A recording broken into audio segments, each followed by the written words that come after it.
know if help is even coming. Fumza Falani, well, let's talk now to Adil Sheraz, Pakistan Country Director for the charity CARE. Welcome, thank you for joining us. What work is your charity doing right now to support those affected? It's a very challenging time, and I think all international organizations are playing their role. CARE International is providing support to the vulnerable communities in the flood-affected areas. We are responding at the moment in Balochistan, where our teams are, and they are providing temporary shelter to the affected families.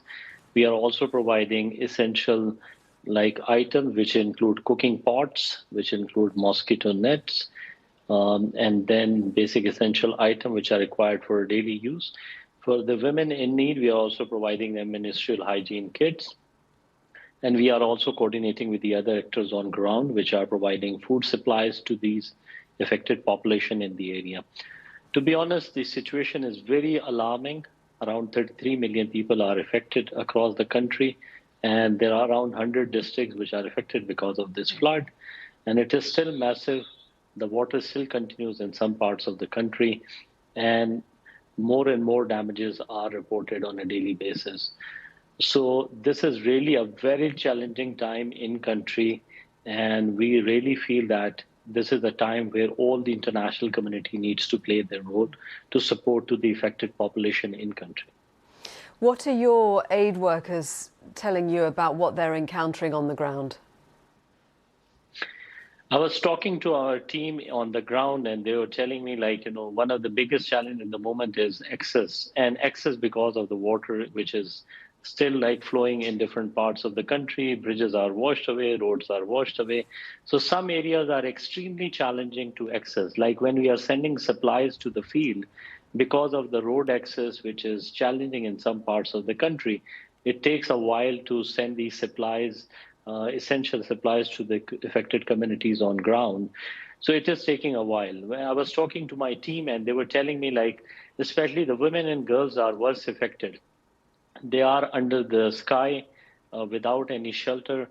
Still, there is a large population that needs temporary shelter so that they can secure themselves.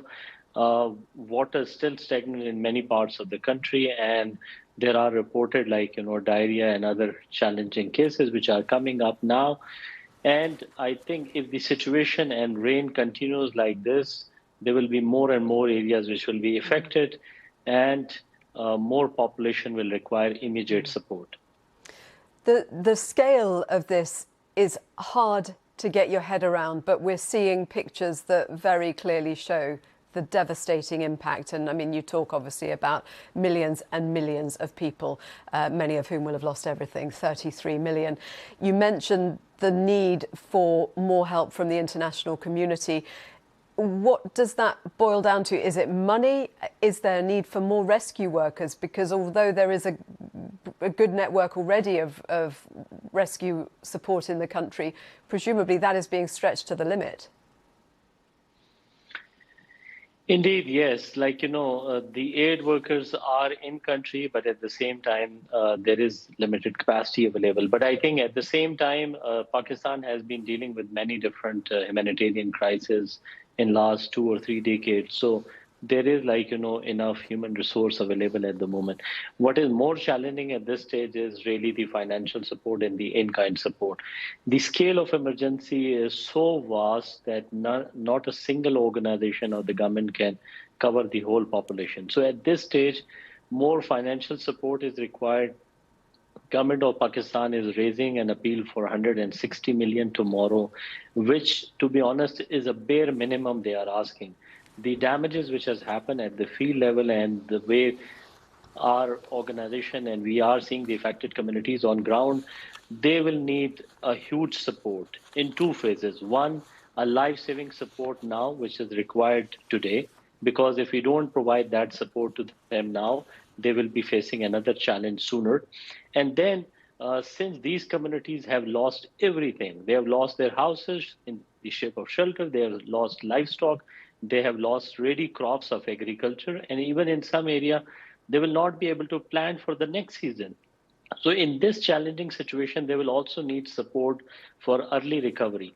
So this flooding is not having like a short-term impact, but will have a longer-term impact on the communities. And I would say very openly that if this disaster is not handled now, areas which are winter-prone, another emergency is coming up in next 2 months' time, and then we'll be dealing a winter emergency. So before the winter comes, we really need to be very proactive and support them now. Adil, Sheraz from CARE, thank you very much.